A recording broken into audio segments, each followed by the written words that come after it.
අයිබෝන් අලුතෙන් නිවසක් හදාගන්න කෙනෙක්ට ගෙන උපදෙස් මාලාවේ ඊළඟ අදියර හැටියට තමයි අද මම මේ කරුණු ටික ඔබට කියන්න බලාපොරොත්තු වෙන්නේ. තාමත් අපි ඉන්නේ ඉඩමක් තෝරා ගැනීම කියන මුල්ම කාරණාව යටතේ. ඉතින් තුන්වෙනි කාරණාව හැටියට මම කියන්න කැමතියි. ඔබට අවශ්‍ය සේවාවන් සහ යටිදල පහසුකම්. කියන්නේ යුටිලිටි ඇන්ඩ් ඉන්ෆ්‍රාස්ට්‍රක්චර් කියන එක. ඉතින් ඉඩමක් තෝරා ගන්නකොට පළවෙනිම දේ තමයි ඉතින්ම බලන්න ඕනේ මේ availability. ඔබට ජලය ඉක්මනින් ගන්න පුළුවන්ද? විදුලිය ඉක්මනින් ගන්න පුළුවන්ද? ඔබට කොයිතරම් මුදලක් පිරිවැයක් දරන්න ඕනද කියන සැලකිලිමත් වෙන එක වඩා වැදගත් වෙනවා. ඊට අමතරව ගත්තොත් පළාත් පාලන ආයතන වලින් කුණු කසල එකතු කිරීම ඒවත් මේ සර්විස් එක තියෙනවා. ඒ වගේම ජල අපවාහන පද්ධතියක් ළඟපාත තියෙනවා.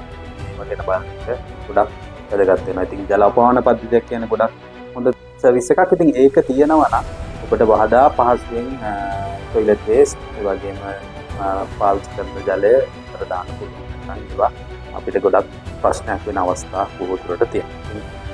ඒ වගේම ඉන්ටර්නෙට් සහ තාක්ෂණය ෆයිබර් ලයින් එකක් වගේ තියෙනවා නම් ඉන්ටර්නෙට් එක ගොඩක්ම වේගවත්. ඉතින් මේ වැඩ කටයුතු වඩා කරන්න පුළුවන්. ඒ වගේම මොබයිල් සර්විස් කොයි විදිහටද තියෙන්නේ, ඔබේ මොබයිල් සර්විස් එක ඔබේ දුරකථනයට ගැලපෙනවද? දල දෙයක් බලා ගන්න වැදගත් වෙනවා. දෙවෙනි කාරණාව හැටියට මේ යුටිලිටි ඇන්ඩ් ඉන්ෆ්‍රාස්ට්‍රක්චර් කියන එක යටිතල පහසුකම් කියන එක වඩා වැදගත්. මොකද මේකට ඉඩමට තියෙන පාරවල් වල තත්ත්වය ගැන බලන එක වැදගත් වෙනවා. ඉතින් ඊට අමතරව ළඟපාත වෙන shopping malls මොනවද තියෙන්නේ? වඩා පහසුවෙන් ඔබට යටිතල පහසුකම් වලට ළඟා වීමට කොහොමද පුළුවන් වෙන්නේ?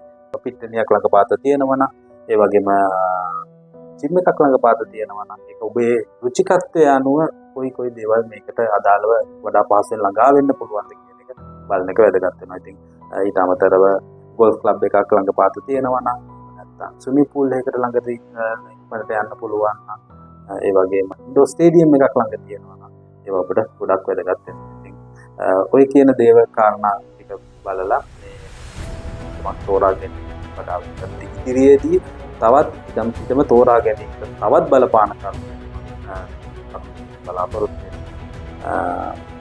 බොහොම ස්තුතියි.